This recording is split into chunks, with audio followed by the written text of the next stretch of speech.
संतती हे देवाचे दान आहे असे म्हणतात. म्हणूनच लेकरांना योग्य वळण शिस्त लावणे हे आपले कर्तव्य कधीही विसरू नका. काय आमची लेकरे योग्य मार्गावर आहेत ना?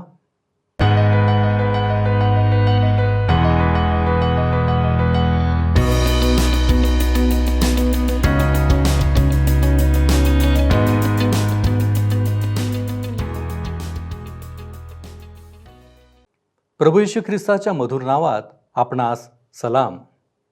उपासना कार्यक्रमामध्ये आपले हार्दिक स्वागत. प्रियांनो, लहानपणापासून योग्य पालनपोषण केल्याने लेकरांच्या जीवनाला योग्य दिशा मिळते आणि योग्य वळणही लावले जाते. मात्र यासाठी पालकांना कष्ट घेणे आवश्यक आहे. आजच्या अध्ययनात आपण प्रथम हन्नाविषयी पाहणार आहोत, जिने आपला शब्द पाळला आणि जी आनंदित होती. नंतर आपण एली याजकाच्या 2 अधम पुत्रांबद्दल पाहणार आहोत, ज्यांच्यामुळे केवळ त्यांच्यावरच नव्हे तर सर्व घराण्यावर देवाचा शाप आला. एलीच्या पुत्रांनी असे काय केले होते? या सर्व गोष्टी का घडल्या? हे आपण आजच्या अध्ययनातून पाहणार आहोत. तर मग चला प्रियानो, आपण आपल्या अध्ययनाची सुरुवात करूया. श्रोत्यांनो, ह्या दिवसांमध्ये आम्ही शमूएलाच्या पहिल्या पुस्तकाचे अध्ययन करीत आहोत. हे जुन्या करारातील एक पुस्तक आहे. ह्याच्या पहिल्या अध्यायाची पहिली 24 वचने आम्ही अभ्यासली आहेत आणि आता पुढच्या वचनांवर आम्ही विचार करणार आहोत. 25 ते 28 वचने सांगतात, त्यांनी गोऱ्हा बळी दिला आणि त्या बालकास एलीकडे नेले.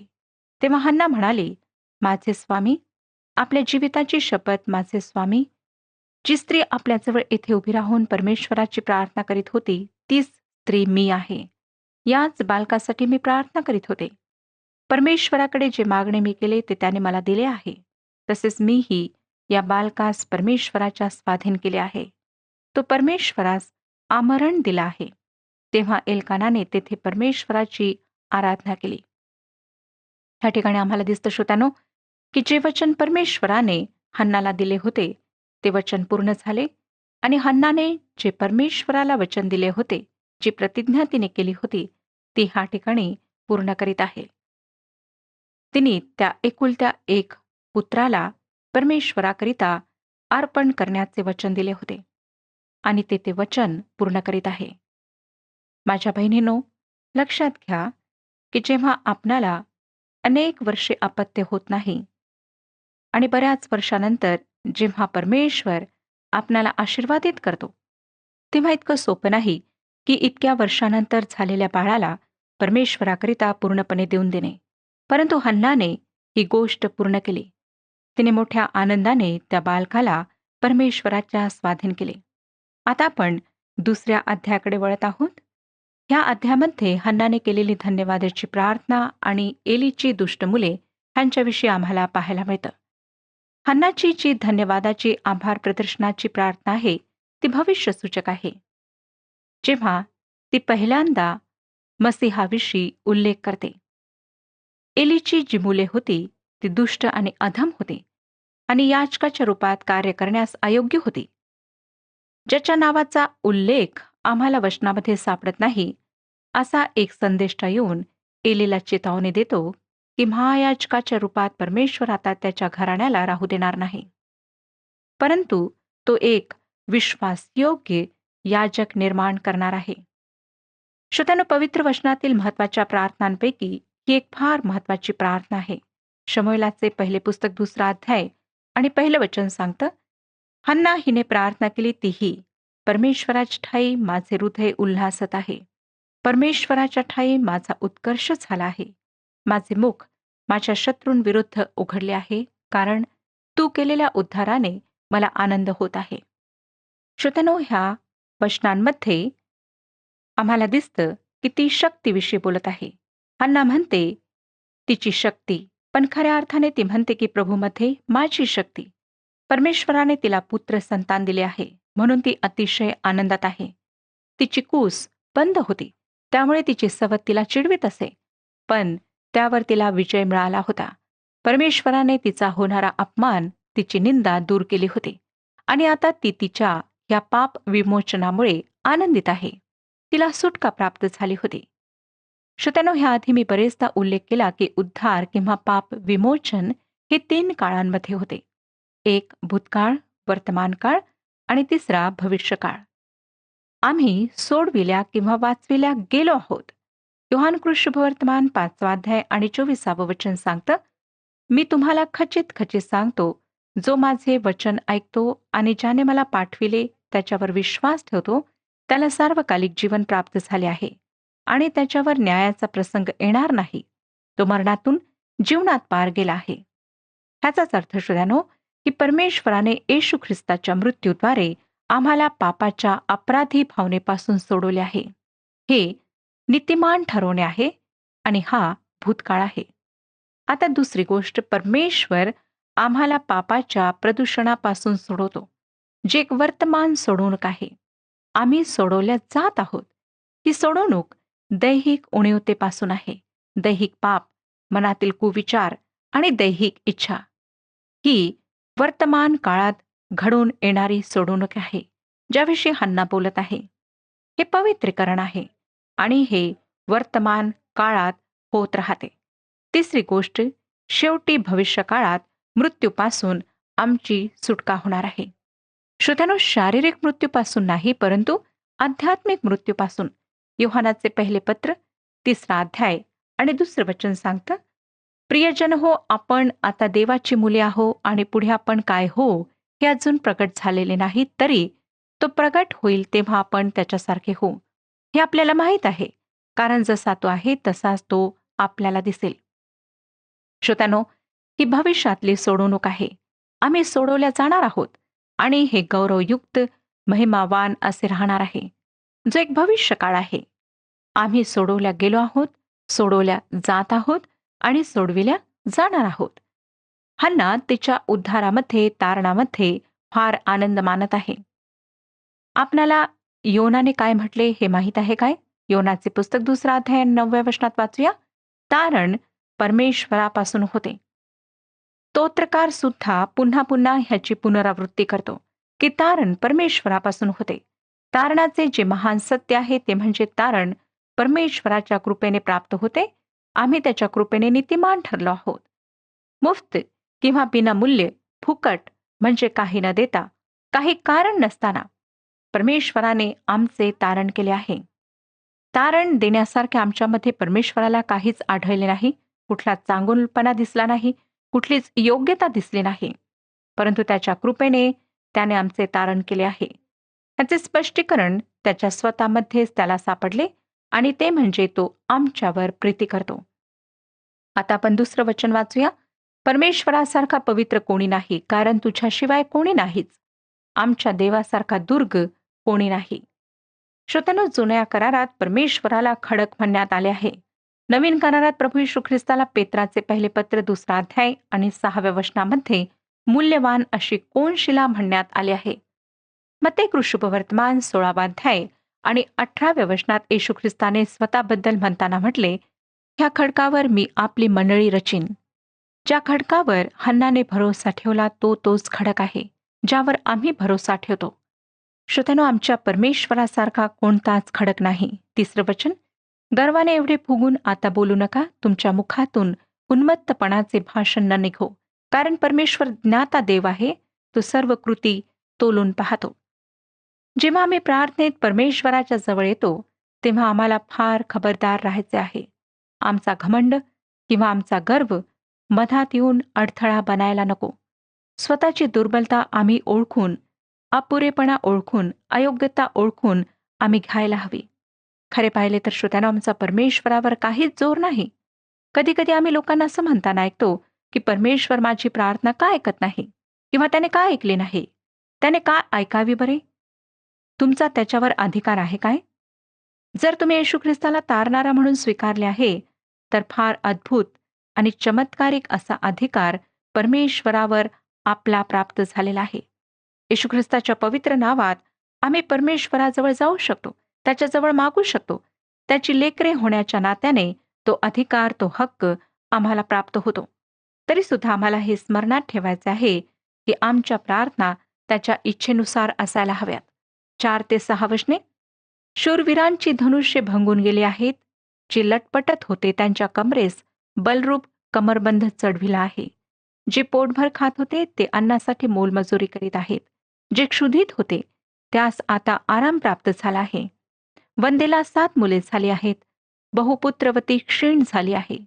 परमेश्वर प्राण हरण करतो आणि प्राणदानही करीतो. तो खाली अधोलोकी नेतो आणि तो वरही आणतो. या संपूर्ण भागात जो विचार प्रकट करण्यात आलेला आहे तो आहे परमेश्वर जीवन देणारा आहे. ज्या प्रकारे योबाने 1 अध्याय आणि 21व्या वचनात म्हटले, परमेश्वराने दिले आणि परमेश्वराने नेले, धन्य परमेश्वराचे नाव. जीवन देण्याचे सामर्थ्य फक्त परमेश्वरातच आहे आणि जीवन घेण्याचा अधिकार सुद्धा त्यालाच आहे. श्रोत्यानो, जोपर्यंत तुम्हाला आणि मला जीवन देण्याचे सामर्थ्य नाही, तर जीवन घेण्याचा सुद्धा आम्हाला अधिकार नाही. आतापर्यंत फक्त परमेश्वराजवळच हे सामर्थ्य आहे. माझा भरोसा करा, परमेश्वर त्याबद्दल दोष स्वतःवर घेतो. प्रेषितांची कृत्ये 5वा अध्याय ह्यामध्ये आम्हाला हनन्या आणि सफिरा ह्यांच्या मृत्यूचे वर्णन पाहायला मिळते. दुष्ट लोकांचा न्याय करताना परमेश्वर कसल्याही प्रकारे खेद प्रगट करीत नाही. ते मृत्यूच्या आहारी जातील आणि परमेश्वरापासून अलग केल्या जातील. जे काही परमेश्वर दुष्टांच्या बाबतीत करतो त्याविषयी तो कधीच खेद प्रगट करीत नाही. का? कारण ही त्याची सृष्टी आहे. आम्ही त्याची सृष्टी आहोत आणि त्याचा ह्या संपूर्ण सृष्टीवर पूर्ण अधिकार आहे. आता आपण 7वं वचन वाचूया. परमेश्वर निर्धन करीतो व धनवानही करीतो. तो अवनत करीतो व उन्नतही करीतो. हे वचन वाचल्यानंतर एक प्रश्न माझ्यासमोर उद्भवतो, जो बरेचदा अनेकांच्या मनात येतो. काही लोक श्रीमंत तर काही लोक ह्या जगात गरीब का आहेत? श्रोत्यानो, हे मला समजत नाही. परमेश्वराने काही लोकांना श्रीमंत तर काही लोकांना गरीब का केले? मला कधी-कधी असं वाटतं की सर्व संपत्ती घ्यावी आणि सगळ्यांना सारख्या प्रमाणात वाटावी. परंतु श्रोत्यानो, हे कार्य परमेश्वराने माझ्यावर सोपवले नाही. हा त्याचा कारभार आहे आणि ह्याचे स्पष्टीकरण एक दिवस तो स्वतः देणार आहे.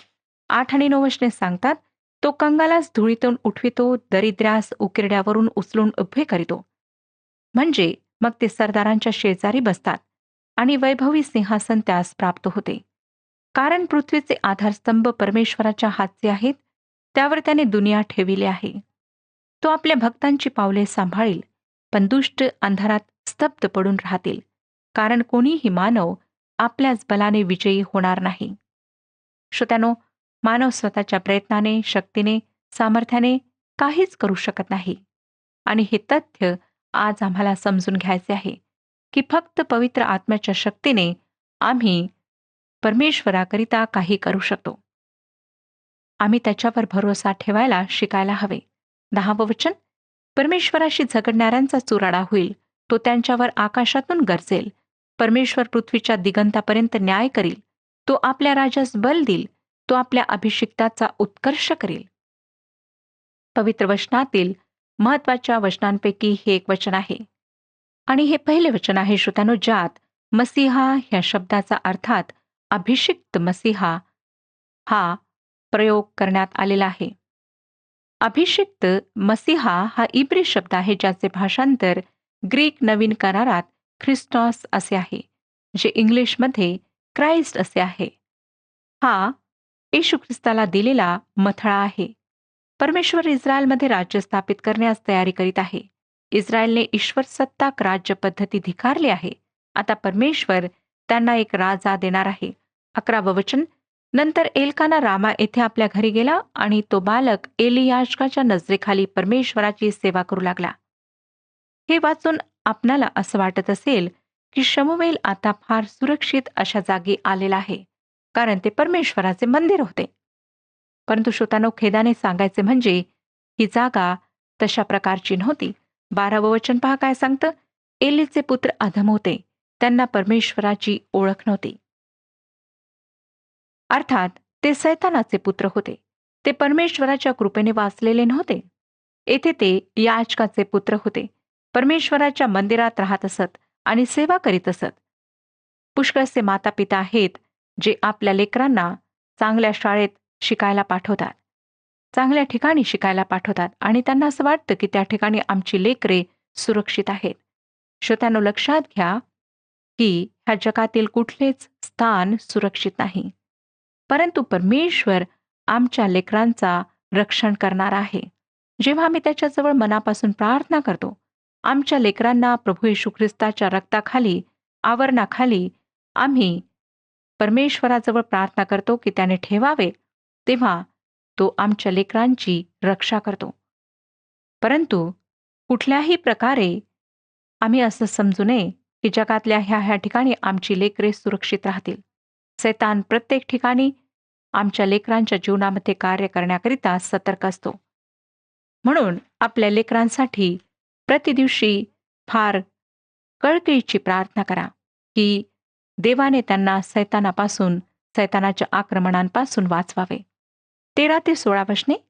लोकांसंबंधाने याजकांची वहिवाट अशी होती की कोणी मनुष्य होमबली अर्पिण्यास आला तर मांस शिजत असता याजकाचा चाकर हाती त्रिशूळ घेऊन येई आणि परातीत, गंगाळात, कढईत अथवा तपेल्यात त्रिशूळ मारून जितके मांस त्यास लागे तितके याजक स्वतःसाठी घेई. शिलो येथे जे इस्रायल लोक येत त्यांच्याशी ते असाच व्यवहार करीत. वपेचे हवन करण्यापूर्वीच याजकाचा चाकर येऊन यज्ञकर्त्यास म्हणत असे, भाजावयासाठी याजकास मांस दे. तो तुझपासून शिजलेले मांस घ्यावयाचा नाही तर कच्चेच घेईल. पहिल्याने वपेचे हवन होईल, मग तुला वाटेल तितके घे. असे जर यज्ञकर्ता त्यास म्हणाला तर तो म्हणेन, नाही आता दे, नाहीतर मी जबरीने घेईन. श्रोत्यानो, हे परमेश्वराच्या कार्यात अप्रामाणिक होते. धर्माच्या नावाखाली अमंगळ कृत्य करीत होते. 17 वचन. हे त्या तरुणांचे पाप परमेश्वराच्या दृष्टीने फार घोर होते, कारण त्यामुळे लोकांना परमेश्वरासाठी अर्पण आणण्याचा वीट आला. त्यांच्या अप्रामाणिकतेमुळे बरेचसे लोक परमेश्वरापासून दूर गेलेत.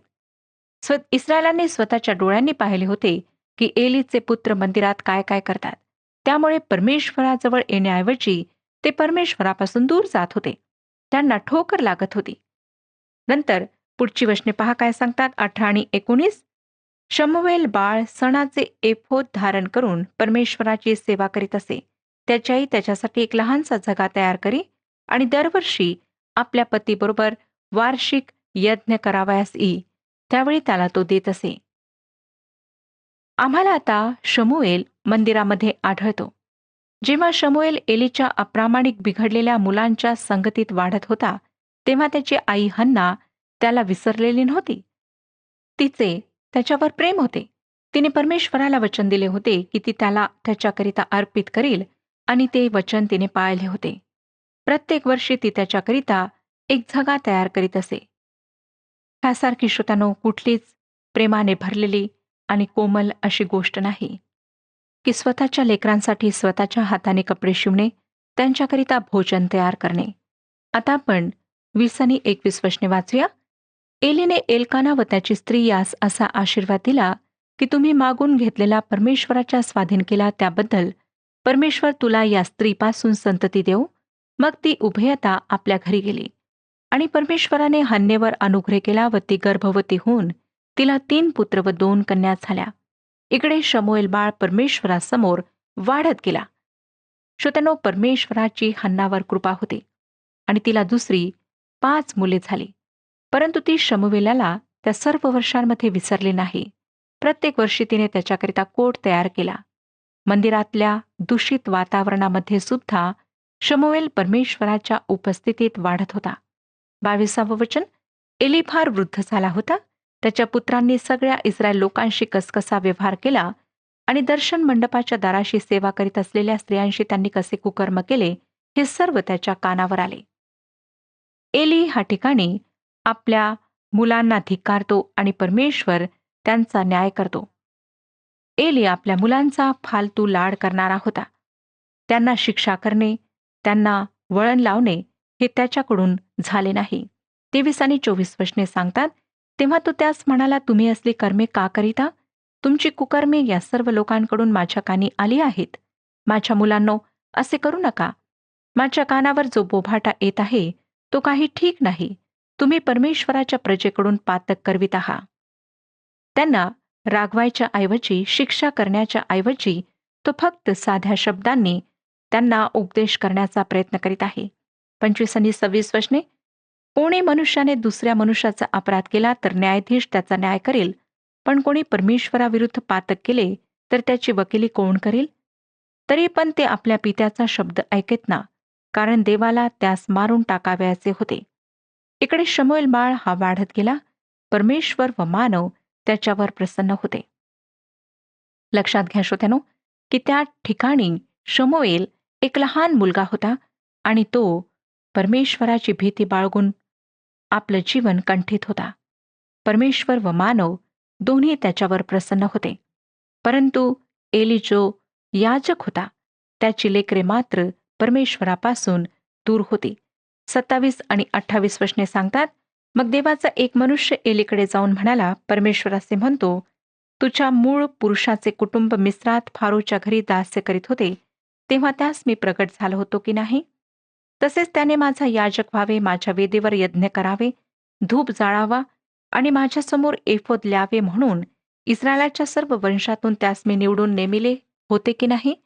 आणखी तुझ्या मूळ पुरुषाच्या घराण्यास इस्रायल लोकांची सर्व हव्ये मी दिली की नाही? श्रोत्यानो, ह्या ठिकाणी एक संदेष्टा जो बेनावी आहे त्याला एलीकडे पाठविण्यात येत आहे आणि त्याने आता महायाजक राहावे अशी परमेश्वराची इच्छा नाही हे त्याला सांगत आहे. 29 आणि 30 वचने, माझ्या मंदिरी जी होमार्पणे व अन्नार्पणे अर्पण्याची मी आज्ञा दिली आहे, त्यास तुम्ही का लाथ मारिता? आणि माझे लोक इस्रायल यांनी केलेल्या अर्पणापैकी सर्वोत्तम अर्पणे खाऊन तुम्ही लठ्ठ व्हावे म्हणून तू आपल्या पुत्रांचा माझ्याहून अधिक आदर का करीत आहेस? यास्तव इस्रायलाचा देव परमेश्वर म्हणतो, तुझे घराणे व तुझ्या बापाचे घराणे समोर निरंतर चालू राहील असे मी म्हटले होते खरे, पण आता परमेश्वर म्हणतो, असे माझ्या हातून न घडो. कारण जे माझा आदर करीतात त्यांचा मी आदर करीन आणि जे मला तुच्छ मानतात त्यांचा अवमान होईल. श्रोत्यानो, परमेश्वर ह्या ठिकाणी फार स्पष्टपणे त्याला सांगत आहे की हा अधिकार मी तुझ्यापासून का काढून घेणार आहे. 31 आणि 32 वचने, पहा, मी तुझा भाऊ व तुझ्या पितृकुळाचा भाऊ उच्छेदीन व तुझ्या घरी कोणीही वृद्ध माणूस सापडावयाचा नाही असे दिवस येत आहेत. देवाने इस्रायल लोकांचा कितीही उत्कर्ष केला तरी माझ्या घराची दुर्दशा तू आपल्या डोळ्यांनी पाहशील. तुझ्या घराण्यात कोणीही म्हातारपण पाहणार नाही. हा एक फार मोठा शाप परमेश्वर ह्या ठिकाणी स्पष्ट करीत आहे. 33 वचन, तुझे डोळे क्षीण होतील व तुझे मन शोकाकुल होईल, तरी पण तुझ्या कुळातील सर्वच पुरुषांचा उच्छेद करून त्यास मी आपल्या वेदीपासून दूर करणार नाही. तुझ्या घरी उत्पन्न होतील तेवढे पुरुष भर ज्वानीत मरतील. एक फार भयंकर अशी चेतावणी परमेश्वर ह्या ठिकाणी एलीला देत आहे. परमेश्वर आपणा सर्वांस आशीर्वाद देव. प्रियांनो, जेव्हा आम्ही परमेश्वराचा अनुभव आमच्या जीवनात घेतो तेव्हा आम्हाला देवाचे खरे स्वरूप कळते आणि आम्ही आनंदाने त्याची स्तुती करणारे होतो. दुसरी गोष्ट आज आपण शिकलो ती म्हणजे आमच्या लेकरांना वेळीच आम्ही अयोग्य गोष्टींसाठी शिक्षा करावी आणि शिस्त लावण्याचा प्रयत्न करावा. ही पालकांची जबाबदारी आहे. काय आम्ही आमच्या कृतीच्या द्वारे देवाला क्रोध, संताप आणणारे आहोत? आपण वेळीच सावध होऊया. आपण प्रार्थना करू. पवित्र पवित्र पवित्र थोर आणि सामर्थ्यवान देव बापा, आम्ही तुला धन्यवाद देतो, तुझी स्तुती करतो बापा, की तू आम्हाला संतती दिलेली आहेस, परंतु त्याबरोबरच त्यांची जबाबदारी देखील तू आमच्यावरती दिलेली आहे. आणि तुझी इच्छा आहे की आम्ही आमच्या लेकरांचं योग्य पालनपोषण करावं, त्यांना योग्य वळण लावावं, शिस्त लावावी. आणि प्रभूजी, या सर्व गोष्टींच्या द्वारे आम्ही आमची कर्तव्य, आमच्या जबाबदाऱ्या आम्ही परिपूर्ण कराव्या. परंतु बापा, आम्ही दैनंदिन जीवनामध्ये आमच्या कामामध्ये आम्ही इतकं मग्न असतो, व्यग्र असतो की प्रभू परमेश्वर दे बापा, आम्हाला या गोष्टींकडे लक्ष द्यायला वेळ नसतो. आणि म्हणूनच प्रभूजी, आम्ही पाहतो काही ठिकाणी काही लेकरं हे बेशिस्त वागतात. होय बापा, आज आम्ही या अध्ययनाच्या द्वारे या सर्व गोष्टींची आम्ही आठवण करतो, आमच्या लक्षामध्ये ठेवतो आणि प्रभूजी योग्य रीतीनं वागण्यासाठी आणि आमच्या लेकरांना देखील योग्य वळण लावण्यासाठी प्रभूजी आम्ही निश्चय करतो की तुझ्यामध्ये त्यांना आम्ही वाढवू. तारणारा प्रभू येशू ख्रिस्त त्याच्या गोड आणि गौरवी नावात ही प्रार्थना करतो म्हणून तू ऐक. आमेन. देवाचे भय धरा, त्याच्या आज्ञा पाळा, प्रभू आपणास सहाय्य करो.